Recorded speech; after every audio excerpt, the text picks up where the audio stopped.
सिंदूरा चढ़ाइब सिंदूरा लेबे के पड़ी मैया, फुलवा चढ़ाइब फुलवा लेबे के पड़ी, हमरा मांग के सिंदूर रौरा देबे के पड़ी मैया, मांग के सिंदूर रौरा देबे के पड़ी। नमस्कार दोस्तों, मैं हूं ममता तिवारी और आप सभी का स्वागत करती हूं मेरे चैनल ममता वेज में। कैसे हैं आप सब? तो ये बताने के लिए कमेंट बॉक्स में जय माता दी अवश्य लिखिए। तो चलिए आज हम इस वीडियो में जानेंगे कि अगर हमें कन्याएं ना मिले, क्योंकि इस महामारी में कन्याएं मिलना थोड़ा मुश्किल है, क्योंकि बच्चों को आजकल लोग किसी दूसरे के घर मैक्सिमम कोशिश कर रहे हैं, जाने नहीं दे रहे हैं। आपको पता ही है क्यों? क्योंकि हम लोग 1 साल से इस समस्या से जूझ रहे हैं। तो अगर ना मिले तो हम कन्या का पूजन कैसे करें, तो इसके ऊपर आज का हमारा वीडियो है। तो अगर आपको मेरा वीडियो पसंद आता है तो प्लीज़ आप मेरे चैनल को सब्सक्राइब कर लीजिए, बेल आइकन को प्रेस कर दीजिए, जिससे मेरे वीडियो के नए नोटिफिकेशन आप तक सबसे पहले पहुंचे। तो चलिए शुरू करते हैं। तो इसके लिए मैं आपको 4 उपाय बताऊंगी। तो अगर आप अष्टमी या सप्तमी तिथि को अगर कन्या पूजन करना चाहते हैं चैत्र नवरात्रि के दौरान, तो आप कैसे करेंगे? सबसे जो महत्वपूर्ण बात है कि अगर आप कलश स्थापना किए हुए हैं, अगर आप 9 दिन का दुर्गा जी का पाठ कर रहे हैं और व्रत रखे हैं, तो जब तक आप कन्या पूजन नहीं करते, व्रत का संपूर्ण लाभ आपको प्राप्त नहीं होता है। तो इसीलिए कन्या पूजन बहुत अधिक महत्वपूर्ण है और वो हमें करना ही है अगर हमारे घर में कलश स्थापना हुआ है तो इसलिए कन्या पूजन कैसे करें इस महामारी में, तो इसी के ऊपर आज का हमारा वीडियो है। तो चलिए जान लेते हैं इसके 4 उपाय कौन कौन से हैं। तो कन्याएं ना मिले तो हम क्या करें? तो सबसे पहला जो उपाय है वो मैं आपको बता देती हूँ कि अगर कन्याएं आपको नहीं मिल रही हैं तो आप बिल्कुल दुखी मत होइए। कोई प्रॉब्लम नहीं है, कोई समस्या नहीं है।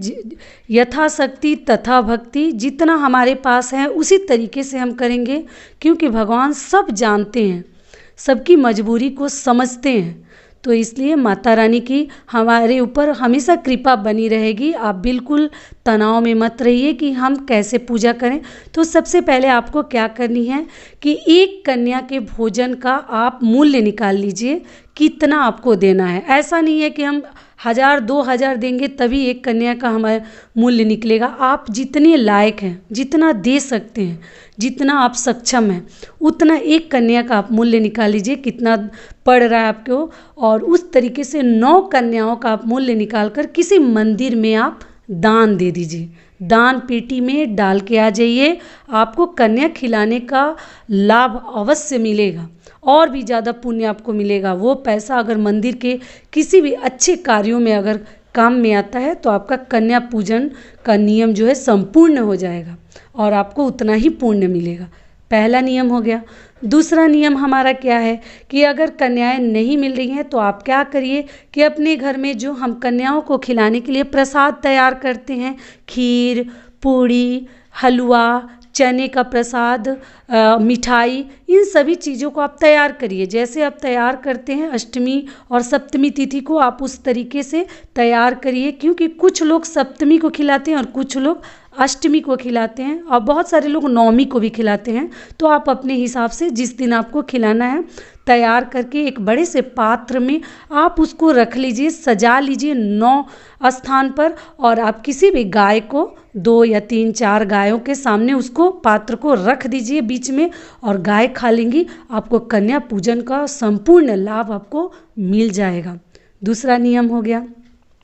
तीसरा नियम हमारा क्या है, जो तीसरा उपाय, तो तीसरा उपाय है कि आप कन्याएं अगर नहीं मिलती हैं तो आप मिठाई का पैकेट तैयार करवा लीजिए और उसको सब कुछ जो आपको देना है, जितने के लायक आप हैं, जो जितना देना चाहते हैं, कोई ज़रूरी नहीं है कि हम इतना देंगे तभी हमारे भगवान हमसे प्रसन्न होंगे, ऐसा कुछ नियम नहीं है। जो ही आप देना चाहते हैं आप उनको ज़रूर दीजिए।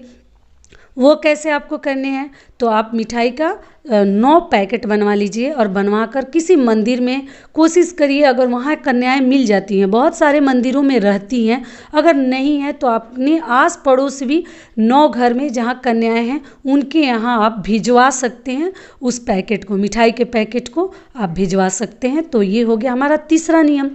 चौथा नियम हमारा क्या है?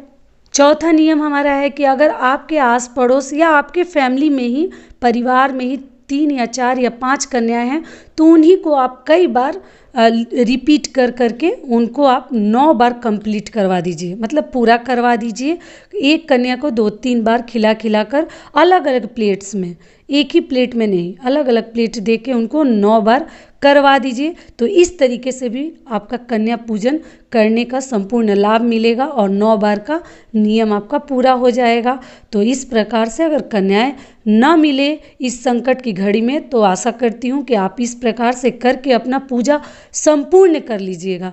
क्योंकि अगर आप पाठ करते हैं, अपने घर में कलश स्थापना करवाए हैं, तो बिना कन्या पूजन किए हमें पाठ करने का और 9 दिन नवरात्रि के दौरान व्रत रखने का हमें संपूर्ण लाभ नहीं मिलता है। तो इसलिए आप ज़रूर कन्या पूजन करें और इस तरीके से सरलता से कर लीजिए और आशा करती हूँ कि इससे आपको लाभ मिलेगा। फिर मिलती हूँ एक नए वीडियो में, तब तक के लिए नमस्कार। स्वस्थ रहिए, सुरक्षित रहिए और हमेशा प्रसन्न रहिए।